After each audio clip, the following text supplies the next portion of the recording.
listen to this. There are a lot of bad football takes out there. Then there are some that are awful.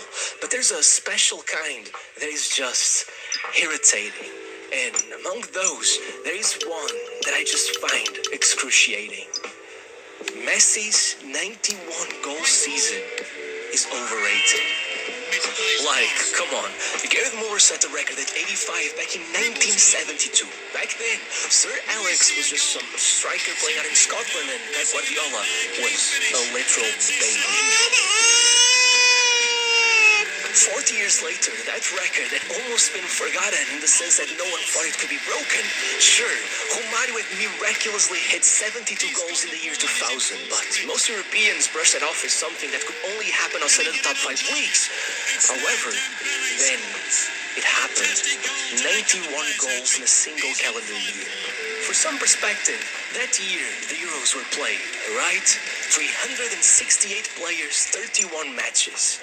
Do the math and counting substitutes and all that, that's 807 total player appearances. But still, altogether, they only scored 76 goals all tournament. Sure, it's a dumb comparison.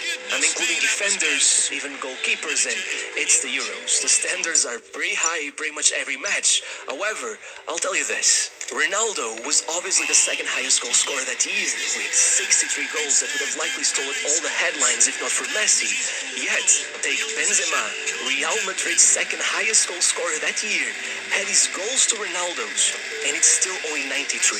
That's just 2 more goals than Messi. And you know what? If that still feels a bit underwhelming, I'll give you one final comparison that I think you'll appreciate. In that calendar year, Man City won their first Premier League title. Their squad was stacked for goal-scoring options. Agüero, Dzeko, Balotelli, Tevez, Yaya Touré, Nasri. And still, if you add together all of their goals, club and country, because I don't want to see anyone complaining in the comments about that, it all adds up to 90.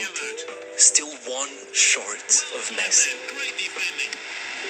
And still, no matter what, I still feel like the one thing that makes that number look more impressive than anything else is that Messi himself never even got close to repeating it. He never even made it past 60 in any other year of his career.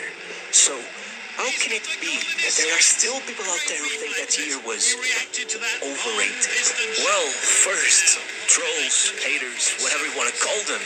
But much more interestingly, as I was saying in the beginning, what annoys me the most in this case is not that they're wrong. It's